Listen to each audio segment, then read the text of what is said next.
गत वर्ष डिसेम्बर में प्राय सबू टेलीकॉम कंपनी को कही जे केवल वॉइस ओनली प्लान आणतु माने केवल कथबार्ता होगापी प्लान आणतु कौन कही आज भी इंडिया रे 150 नियुत लोक छोट मोबाइल यूज कर माने कीपैड मोबाइल जदि से रिचार्ज करने वॉइस ओनली प्लान ना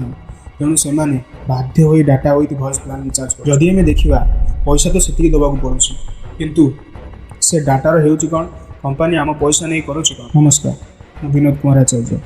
आज भिडियो में जाना केमी टेलीकॉम कंपनी मानकर मनमानी निज इच्छा अनुसार रेट बढ़ाऊँ निज इच्छा अनुसार आपण शोषी नहीं जाऊँ पैसा प्राय से अनाउंस करथिला सबू टेलीकॉम कंपनी माने वॉइस ओनली प्लान आनंद। प्रथम तो टेलीकॉम कंपनी कहले कि जदि आम एमती करूँ से आग को बढ़े ना कि 2G ही स्टप रही 3G 4G 5G आग को बढ़े ना स्विच भी करेंगे ना मोबाइल चेंज करेंगे ना सेमती 2G ही से पड़की रही किंतु ट्राई कहला ना जहाँ मुझे कहूँ से ही हम तेणु ट्राईर कथा अनुसार जिते भारत में टेलीकॉम कंपनी अच्छा Jio Airtel BSNL Vodafone idea समस्ते यही वर्ष जनवरी गोटे प्लान लॉन्च करते किंतु तथापि भी से कौन चलाई कले शुणु प्रथम आम एयरटेल को देखा कारण पैसा शोषिकी लोकों पाखु नेबार एयरटेल माहिर जदि आप देखिए समस्त प्लान ठार एयरटेल प्लान टी अधिक जियो जहाँ भी हो सर्विस टी खराब दे थाए किंतु एयरटेल बागिया नुह एयरटेल रिचार्ज सर माने ठीक 2-3 दिन पर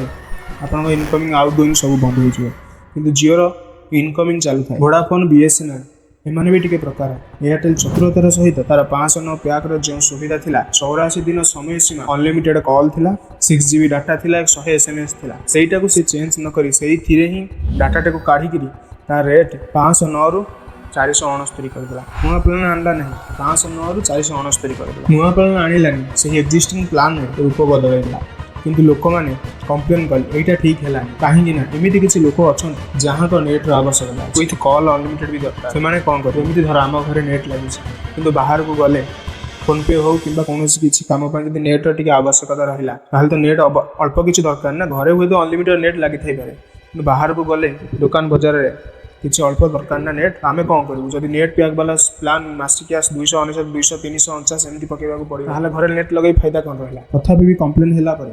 एयरटेल 509 प्लान आउ आनलानी 509 जगह 548 प्लान नहीं आसला और गोटे जीबी डाटा बढ़ीदेला आउ जो एयरटेल वर्षिकिया प्लान था 1999 टंका से भी कांड करदेला जियो भी कहीं छाड़ जियो तो पछू हटिया नहीं सी भी से कला किंतु टिके कम रेट जियो तो सब कम रेट था संध्या नेट चले 479 प्लान दार जो थिला से प्लान रू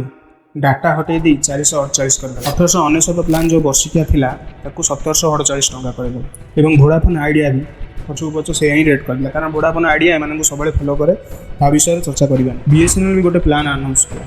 जो थे अनलिमिटेड कॉल 300 SMS रेट रखा 439 टका बीएसएनएल ये प्लान आगुरी था कि लोक मैंने जान ना डाटा आडन देखा धर आपंकर आज डाटा सरीगला आप एयरटेल 77 टका रिचार्ज 4GB डाटा मिलूला कि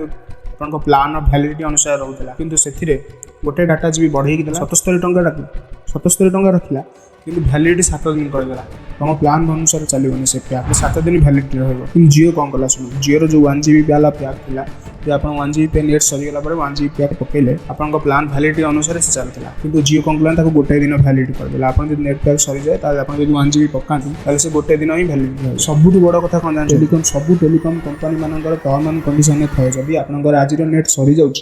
ताहले नेट कमी 120 kbps हो माने 2G संगे सामान आप यूट्यूब खोलिया तो दूर कथा गोटे पेमेंट मैंने एमती 120 kbps स्पीड से पेमेंट टाइप भी होनी आप नेट पैक एक्सट्रा पकेवा बाध्य कथा कौन कि एम 10-20 टंका छाड़ा राजी ना कारण जानते कौन आपण एमानकर लक्ष लक्ष ग्राहक यदि 10टी टंका जनक मुंड पिछा पड़े ताले लक्ष लक्ष कोटी कोटी टंका लस होती से 10टी टंका भी छाड़ा कमेवा प्रस्तुत ना से लोकों सहित से खेल खेल प्राय बसिकी भावुए जे आम किसी भल करदे कि एम मिसिकी जहाँ कला आईर मुह छू आप किसी भाई प्राय जो अनाउंस कला जे आपण मैंने वॉइस ओनली प्लान आन मैंने मासिकिया किसी प्लान आनी मासिकिया कौन प्लान आनिले ना 3 मासिया प्लान आनिले से पुणी प्लान चेंज चांज कले नुआ प्लान किसी आने लोकंर पैसा डबल जाऊँ भैल्यू से मिलूनी एयरटेल चेयरमैन